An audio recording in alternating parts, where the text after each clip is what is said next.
On Thursday, sir, the time is very short. My father Capulet will have it so, and I am nothing slow to slack his haste.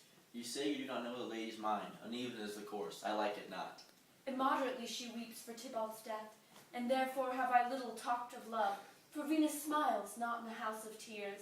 Now, sir, her father counts it dangerous that she doth give her sorrow so much sway, and in his wisdom hastes our marriage, to stop this inundation of her tears, which too much minded by herself alone may be put from her by society. Now do you know the reason of this haste? I would. I knew not why it should be slowed. Look, sir, here comes a lady towards myself.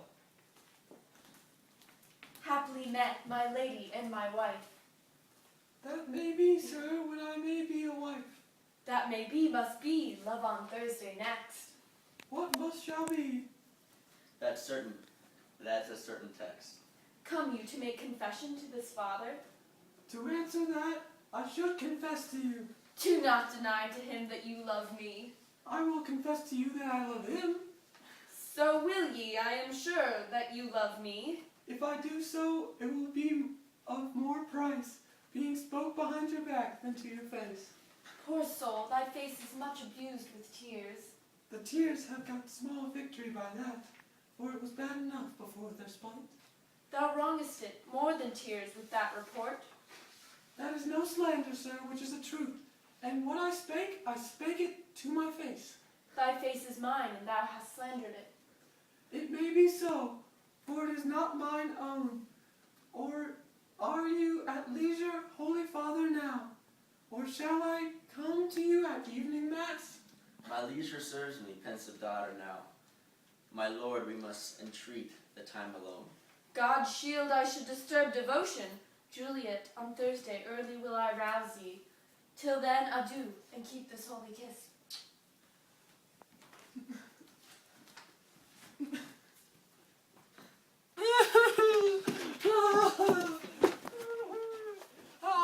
I'll shut the door, and when thou hast done so, come weep with me, past hope, past cure, past help. Ah, Juliet, I already know thy grief. It drains me past the compass of my wits. I hear thou must, and nothing will prorogue it, on Thursday next be married to this county. Tell me not, friar, that thou hearest of this, unless thou tell me how I may prevent it. If in thy wisdom thou canst give me no help, do thou but call my resolution wise, and with this knife I'll help it presently. God, join my heart and Romeo's, thou our hands, and ere this hand by thee to Romeo sealed, shall be the label to another deed, or my true heart with treacherous revolt turn to another, this shall slay them both.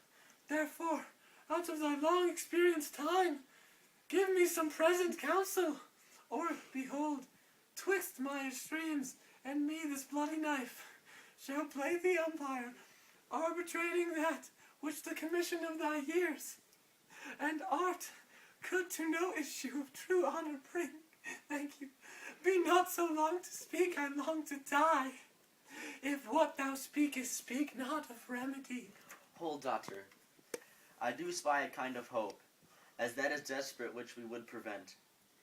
If rather than thy merry county Paris, thou hast the strength of will to slay thyself, then is likely thou wilt undertake a thing like death, to chide away the shame that coupest with death himself to escape from it. And if thou darkest, I'll give thee remedy. Oh, bid me leap rather than marry Paris from off the battlements of yonder tower, or walk in thievish ways, or bid me lurk where serpents are, chain me with roaring bears, or shut me nightly in a charnel house, or covered quite with dead men's rattled bones, with reeky shanks and yellow jet blue skulls, or bid me go into a new-made grave, and hide me with the dead man in his shroud, things that, to hear them told, have made me tremble. And I will do it without fear or doubt, to live an unstained wife to my sweet love. Then go home, be merry, give consent to marry Paris. Wednesday is tomorrow. Tomorrow night look'st thou lie alone. Let not thy nurse lie with thee in thy chamber. Take thou this vial, be then in bed, and this distilled liquor drink thou off. When presently through all thy veins shall run, a cold and drowsy humor, for no pulse shall keep this native progress, but surcease. No warmth, no breath, shall testify thou livest.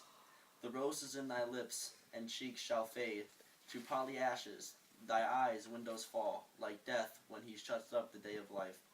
Each part deprived of supple government shall stiff and stark and cold appear like death.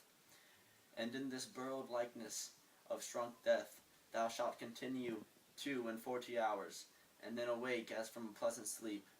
Now when thy bridge room in thy morning comes, to rouse thee from thy bed, thou dead, then, as the manner of our country is, in thy best robes uncovered on the bier, thou shalt be borne to the same ancient vault, where all thy kindred of thy Capulets lie.